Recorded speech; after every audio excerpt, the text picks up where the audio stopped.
السلام علیکم. پی ایچ پی ٹریننگ میں آپ کے ساتھ حاضر ہوں.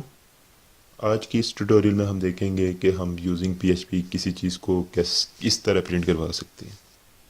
تو لیٹ سٹارٹ کرتے ہیں. اس میں ہمارے پاس دو چیزیں یوز ہوتی ہے. ایک ہمارے پاس پرنٹ یوز ہوتا ہے اور ہمارے پاس ایکو یوز ہوتا ہے کسی چیز کو ڈسپلے کروانے کے لیے.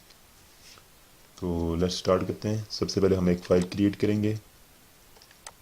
یہ فائل کریٹ کی, اس کو میں نے سیو کرنا ہے. تو سیو کیا اور اس کو میں نے دے دیا display dot P H P. اس کو سیو کر دیا. اب ہم ایچ ٹی ایم ایل کو بیسکلی ہمارا کنسیپٹ ڈیزائننگ پہ نہیں ہے, ہمارا concept back end P H P پہ زیادہ رہے گا. سو میں پی ایچ پی کو ہی یوز کروں گا ادھر. تو لیٹ اسٹارٹ کرتے ہیں. ادھر ہم اس کو basic syntax P H P اور یہ ادھر ہم کوئی چیز پرنٹ کرواتے ہیں تو اس کے لیے ہمارے پاس ایک تو فنکشن یوز ہوتا ہے ایکو کا.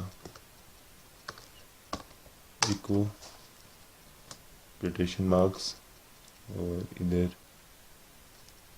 میں لکھ دیتا ہوں مائی نیم از خان. اور چونکہ ایک پروگرامنگ لینگویج ہے اور اس کے اندر پہ سیمی کالن آتے ہیں. تو اس کو میں سیو کروں گا اور اپنے جا کے لوکل سرور سے اس کو ایکسیس کروں گا. ہمارے پاس چینج ہو گیا اس فائل, تو میں نے تو ایکسیس نہیں کرنا.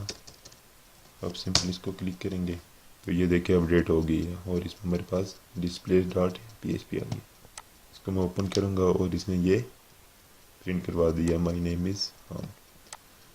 ایک اور چیز میں آپ کو بتا دوں کہ اس میں آپ ایچ ٹی ایم ایل کے ڈاکومنٹ بھی ٹیگس بھی یوز کر سکتے ہیں. جس طرح میں ادھر اب اس کو دے سکتا ہوں H1 اور ادھر سے میں اس کو کلوز کروں گا H1 کو.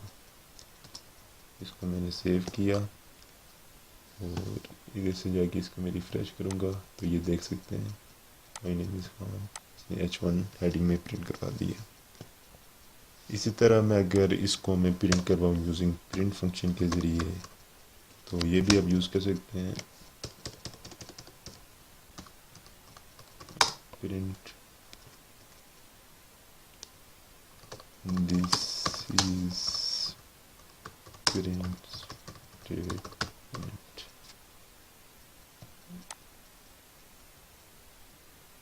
اور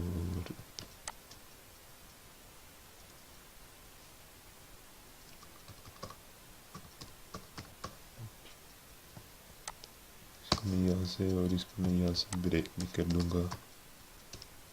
بریک اس کو میں نے سیو کیا اور جا کے اب ریفریش کرتا ہوں تو یہ دیکھیں دس از پرنٹ اسٹیٹمنٹ. تو لہٰذا آپ یہ دونوں یوز کر سکتے ہیں, لیکن زیادہ تر ہم اس میں ایکو کو یوز کریں گے. Thank you. تو نیکسٹ ٹیوٹوریل میں ہم دیکھیں گے کہ ہم اس کو ویریبل کیسے یوز کر سکتے ہیں اس میں اور اس کے لیے ہمیں کس چیز کی ضرورت پڑتی ہے. Thank you.